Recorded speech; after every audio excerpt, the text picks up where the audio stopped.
Olá, boa noite.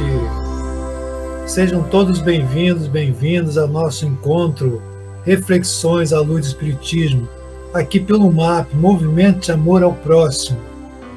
Agradecemos a sua participação pelo YouTube, pelo Instagram, pelo Face. Deixe aqui a sua contribuição, a sua reflexão, o seu posicionamento a respeito dos temas que sempre trazemos aqui. E hoje nós traremos um tema assim, muito importante, porque nesse início de outubro é comemorado o Estatuto do Idoso. E aí nós vamos estar conversando um pouquinho a respeito do aspecto da saúde, do envelhecimento, da longevidade, do bem-estar.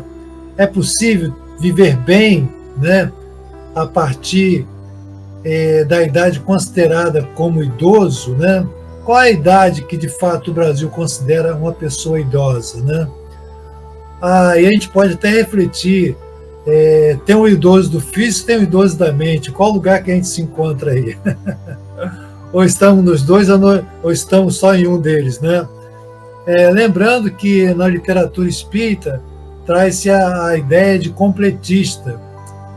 Na obra de André Luiz, né, que veio por meio da mediunidade de Chico Xavier, cita lá a ideia do completista. O que é a ideia do completista? É aquele que sai lá do mundo espiritual com a carga vital, com planejamento para viver, por exemplo, 80 anos, 90 anos, né? Cada um com a sua carga conforme o seu planejamento. E quando a pessoa consegue realmente cumprir aquela previsão de fato de existência, é considerado então nessa ideia de completista. Mas nós vamos conversar hoje sobre outros aspectos, né, da saúde, da autoimagem, da questão emocional, né, da autoafirmação, da autoestima, a respeito desse tema que é caro para todos nós. Quem não está, se viver, vai chegar. Então, quem está já é um vitorioso, porque já passou por muitas etapas, está chegando nessa faixa aí considerado do idoso, né? Mas então vamos conversar a respeito desse tema com a nossa querida amiga, supervisora, analista, nossa psicóloga Vera Jacques, que já colabora com a gente há muito tempo. Boa noite, Vera. Boa noite, tudo bem? Tudo bom. Tudo bem. Obrigada por me convidar, né? Estava escrevendo sobre envelhecimento, porque de alguma maneira eu já estou lá, né? Estamos todos caminhando, quem não está lá, né? Está chegando, e é uma vitória, né? É uma vitória, né? Chegar nessa condição. Vai ser um prazer sempre estar aqui. E nós é que agradecemos, e sempre bom lembrar, eu acho que você é recordista. Olha só, eu vou falar aí para o Ivan, que é o presidente do MAP, para a Rose, né, que faz a coordenação também do trabalho, da gente criar uma menção honrosa, né, um troféu para aqueles que mais produzem. E a Vera está nessa linha, porque desde o período pré-pandemia, na pandemia, nós fizemos várias gravações, né? Falamos do medo, do pânico, toda aquela situação, né? E para mim, pessoalmente, foi bastante terapêutico, porque a gente falava do medo que era nosso, do medo que era de todos nós, né? E do tédio também, né? E do tédio, do ócio, nós ficar preso, né? Sim. Mas graças a Deus, né, aquela fase passou e nós estamos aqui, então, para a gente conversar, Vera, a respeito da questão do envelhecimento. E eu vou pedir o Celso para colocar o nosso primeiro slide, que a gente vai citar brevemente, aí, olha só, o Estatuto do Idoso. Eu vou abrir aqui para citar alguns temas que o Estatuto contém. Interessante que ele foi escrito em 2003, mas houve uma atualização dele em 2022. Quem desejar entrar, entra lá no site, né, do governo federal, se não me engano, acho que foi lá que eu consegui pegar. Então tem vários aspectos, olha só, tem o direito à vida, direito à liberdade, ao respeito, aos alimentos, à saúde, educação, cultura e lazer, da profissionalização, da assistência social, do transporte, da habitação. Então, assim, muitos temas interessantes, né? Mas a gente vai aqui provocar com a Vera essa questão que ela traz para a gente, né, como envelhecer melhor. Será que isso existe? É a primeira indagação que essa reflexão que ela nos traz aqui. Então, Vera, é possível? Sim, mas eu gostaria de falar que o envelhecimento começa quando a gente nasce, né? Ah, sim! E quando a gente é jovem, nós não pensamos que vamos envelhecer.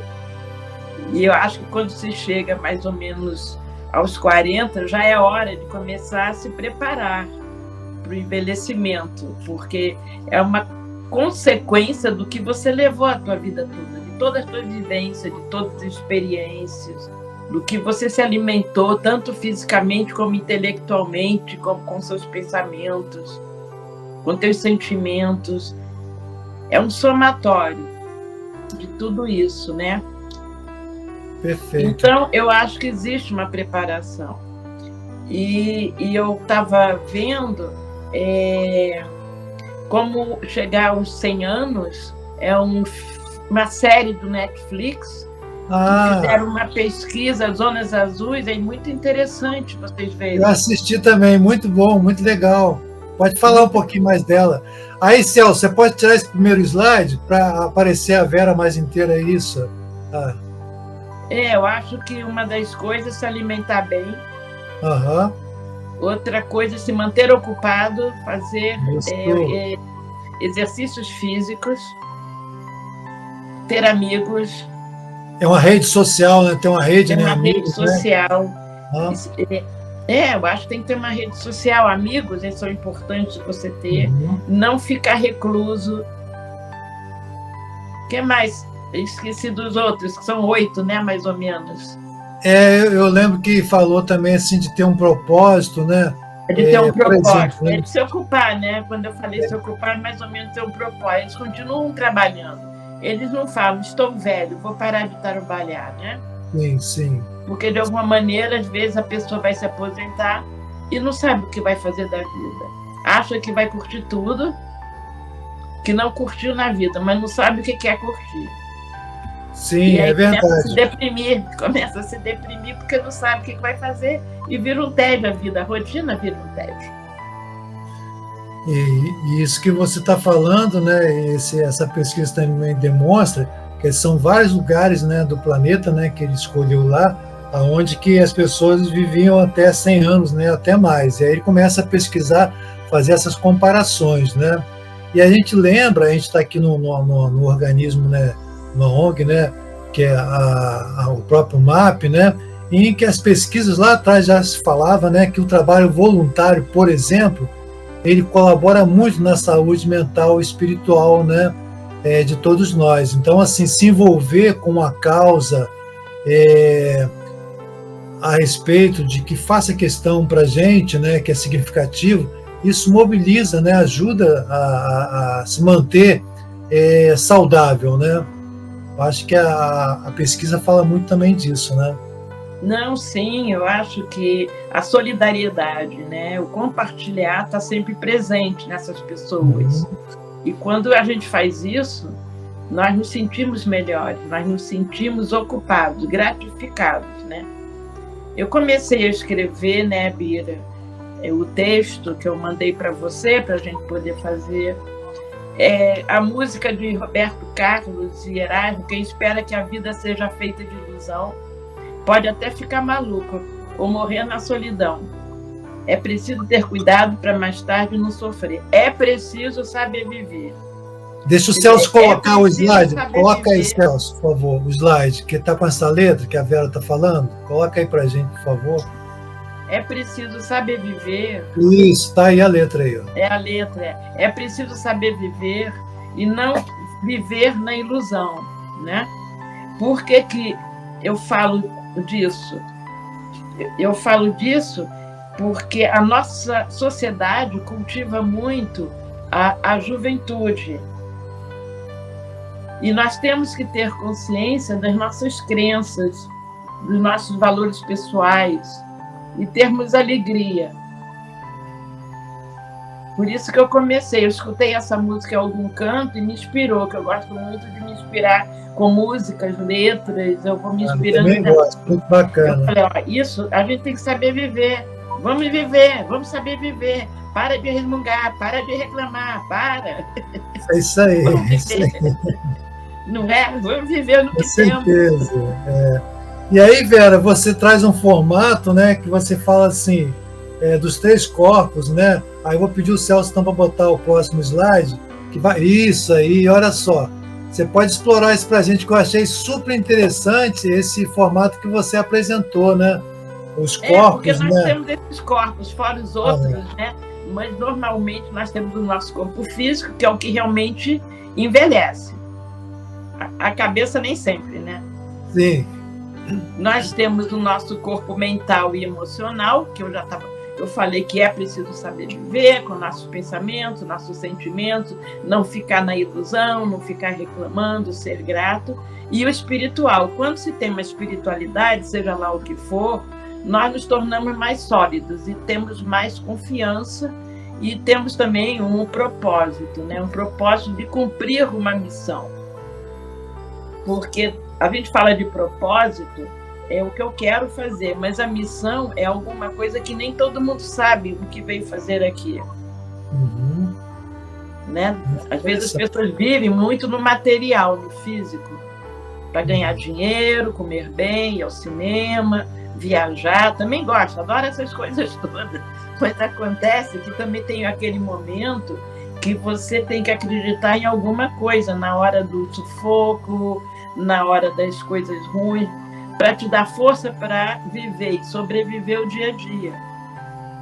E não viver na ilusão, como a música fala, né? Porque a realidade às vezes é dura.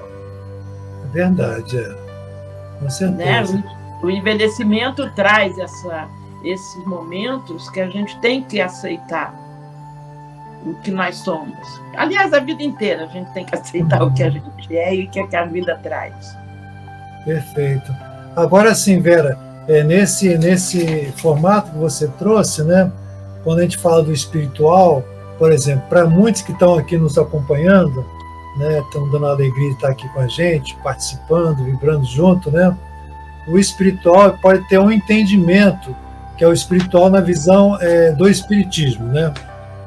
E tem o espiritual, que é um outro conceito de espiritualidade. Você poderia dar a sua contribuição, assim, o que é a sua visão de espiritual? Quando você fala aqui espiritualidade, você não precisa ter uma religião totalmente. É você cumprir os preceitos, né? Eu acho que de amor, né? De compartilhar, eu gosto muito de alguns dos 10 mandamentos, porque é isso, não furtar, não querer a coisa do outro, não usar o nome de Deus para fazer guerras, né? Isso, verdade, Não é falar que Deus me ajude, que não falar o nome de Deus em vão, não é falar Deus me ajude ou graças a Deus, não é isso. É realmente usar o nome de Deus para guerras e para outras coisas. E a espiritualidade é você estar ligado ao divino, à terra, ao Criador. Porque religião é uma palavra que vem de religare. O homem primitivo não precisava se religar, ele tinha os rituais lá deles. Podia ser pagãos, podia ser dos índios, que eram pagãos, né? Mas eram rituais que eles cultivavam e cultuavam a natureza, respeitavam a natureza. O que nós não estamos respeitando, né? E quando eu falo de não respeitar a natureza, os velhos muitas vezes não se sentem respeitados, porque o velho não presta, o velho já está velho, o velho não serve para nada. E na realidade não é isso, né? O velho tem a sua contribuição. Bastante aí a cultura, né? A nossa cultura ainda está muito assim presa e cada vez mais, felizmente, né? Está vendo assim, falando dos ancestrais, né? Principalmente quando estamos falando assim quando nós estivemos aqui com o nosso Léo de Ogum, falando da crença, né? afro, né, e de muitos trabalhos que são feitos, né, nessa área, muito estudo. Então ele fala assim, traz a gente para reverência, né? Então tem muitas culturas, e a cultura, né, se não me engano, da Umbanda, do Candomblé também, reverencia aquele que vem, que é um patrimônio que veio de cultura de aprendizado, né? Hoje mesmo estava tendo uma matéria, até no lugar onde que eu já trabalhei, atuei na educação, falando de como é da liga, né, entre o jovem e o mais idoso, ou idoso, no aprendizado profissional. Aí estão fazendo cada vez mais o quê? Vagas para 50 mais. Então, assim, falando dessa parte da cultura e do aprendizado, e várias empresas, né, empresas de ponta, né, grandes empresas do Google e outras grandes empresas, tipo desse tamanho mesmo, dessa dimensão, têm feito experiências de quando você vê o jovem naquela geração Y, Z, etc., né, com o que tem mais tempo, como está sendo bom. Porque aquele que já tem um patrimônio ali com ele, e aquele que está chegando tem uma certa expertise, mas não tem a vivência, não tem a maturidade, né? Às vezes são muito apressados, muito assodados, né? E requer. Então, esse trabalho dessa articulação ela é extremamente necessário.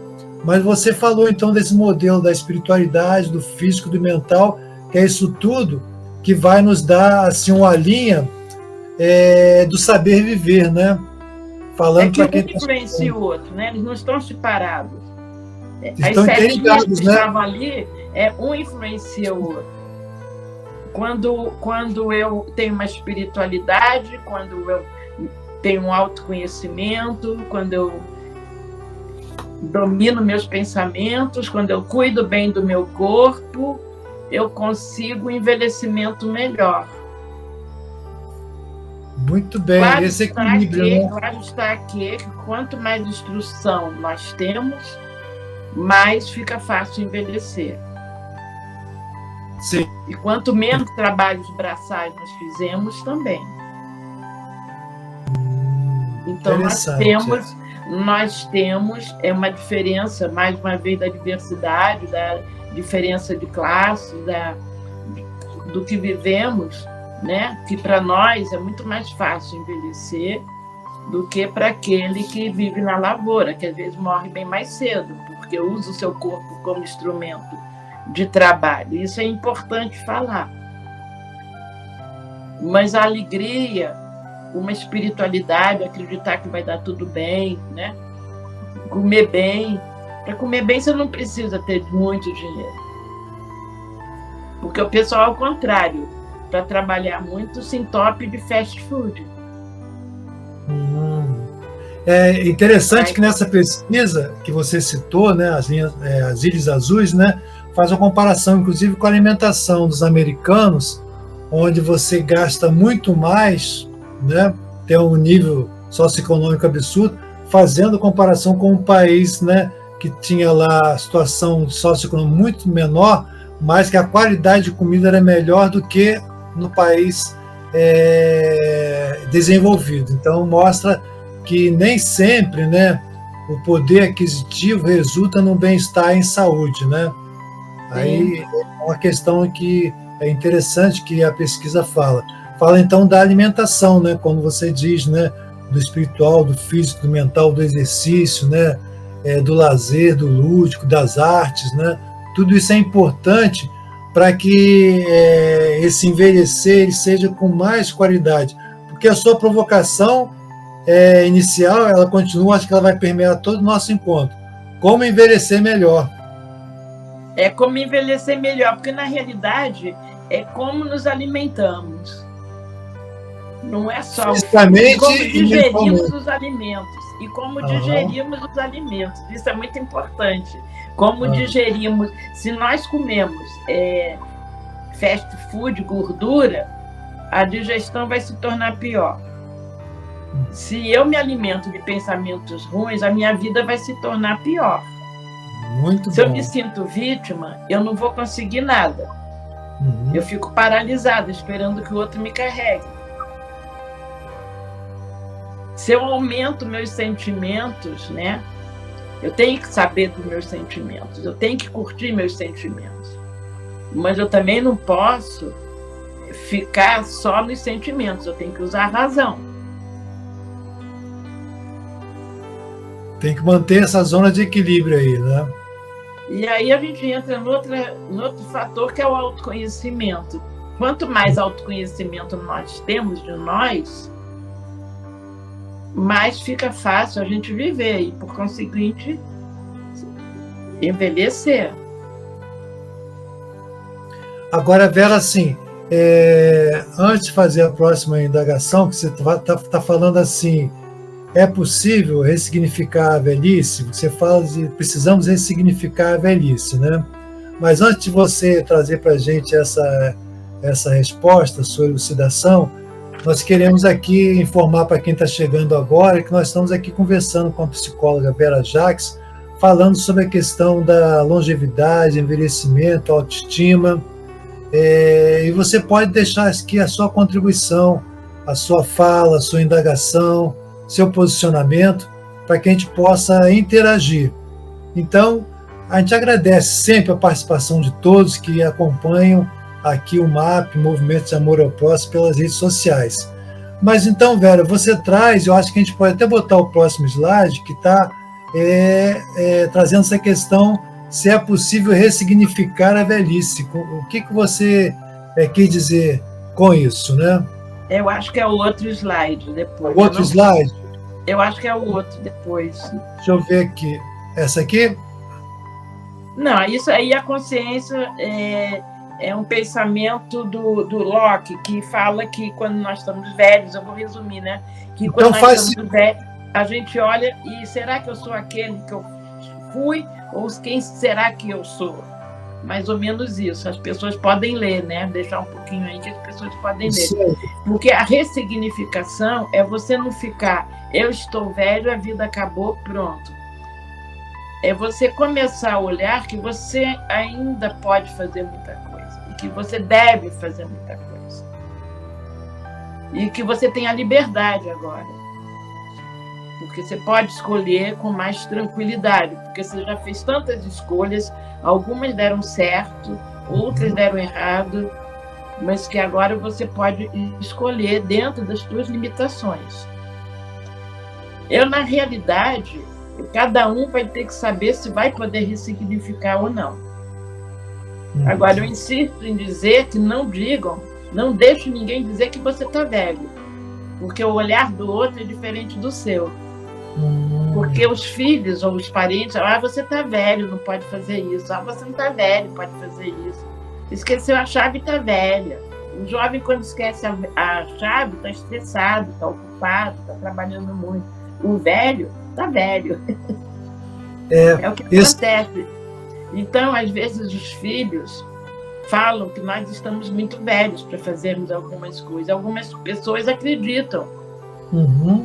E nós não devemos acreditar nisso. A gente tem que saber do nosso potencial. O que eu quero fazer? O que eu ainda posso fazer? Sim, perfeito. É porque o ser humano é incoerente. Então, ao mesmo tempo que, às vezes, as pessoas nos acham velhos, também acham que a gente está muito jovem também, que deveríamos fazer mais coisas. Então, é incoerência total. Está parada, por que você não faz mais coisa? Por que não toma conta dos meus filhos? Interesse. Por que você não faz comida para mim? Interesse. Interesse, é exploração, e agora, né? O idoso pode falar, não quero mais fazer isso, já fiz meu papel, já cuidei de você. Agora eu vou viver minha vida. É verdade. E isso aí abre... A ressignificação está aí, né? De não ter mais obrigações impostas pelos outros. Sim. E saber dizer, não estou afim. Não estou afim de sair hoje, não estou afim de fazer isso. Quero ficar quieta. Isso aí. E agora, Vera, assim, essa questão da fala, né? Você está velho, ela vem carreada do preconceito, né? Do desrespeito, né? Porque essa questão de se auto-perceber-se velho ou idoso é um aspecto, né? Como se a gente vai falar no próximo encontro, né, da autoimagem, etc., os limites, etc. Mas isso quando você está com a sua consciência, está se ressignificando.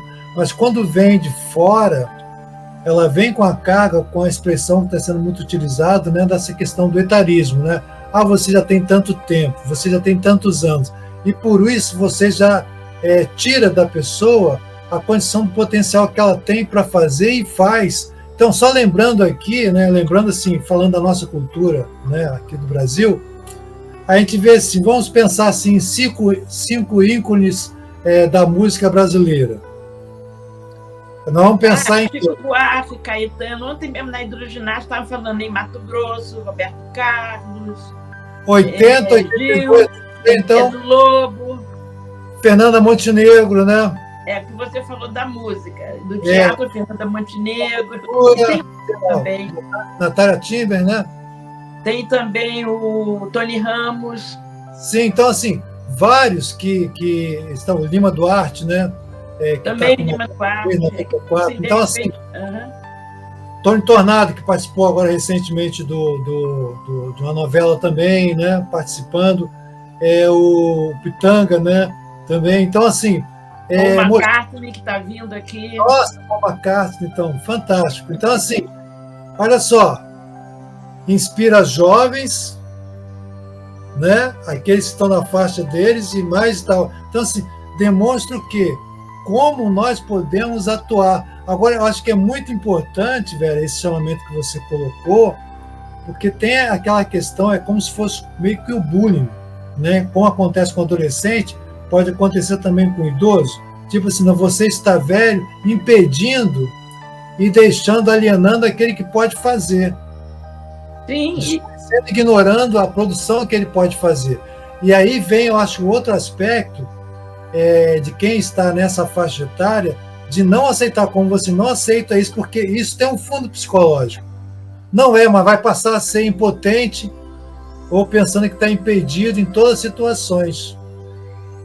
Sim, nós temos que saber quais são nossas condições. Eu tenho amigas que nós nos formamos em psicologia, tudo com 78, 79, todo mundo legal, é claro, com as suas dificuldades físicas. A outra agora está se recuperando de uma cirurgia do quadril, botou uma prótese, mas tudo bem, vamos em frente. O presidente estamos se reunindo. A gente fez uma cirurgia aí né? E aí você vê o presidente dos Estados Unidos, qual a idade dele, então, assim, mostrando para o mundo, né, filósofos, pensadores, né, com mais de 80 anos. A Cora Coralina, quando que ela começou? Ela começou bem mais tarde e fez uma produção fantástica, né? Então, assim, várias situações. Mas só para a gente, eu acho que nós estamos já fechando o nosso primeiro encontro, né, para que você possa concluir essa questão da ressignificação, mas eu acho que é muito sério, primeiro, da família, do familiar, que tem essa visão preconceituosa, e a gente pode falar assim, fazer uma analogia, assim como tem o racismo estruturante, né? Qual a expressão que a gente pode colocar? Mas isso é estruturante também, querendo impor ao outro aquilo que de fato ele não é, por uma condição que vem de fora, e aí impede, tira a liberdade. Não, aquilo que você disse, não, eu não vou ficar mais tomando conta do filho, eu tomo conta se eu quiser, do neto se eu quiser, mas não ser terceirizado com a situação que impõe um papel que não é mais dele, né? E então acho que essa questão é bastante ampla e complexa, da falta do respeito que existe dentro da própria família e, logicamente, a família ou a sociedade. Quem reflete dos amigos, porque às vezes uma pessoa que está velha quer induzir que os outros também estejam para poder a dissonância não ficar tão grande, né?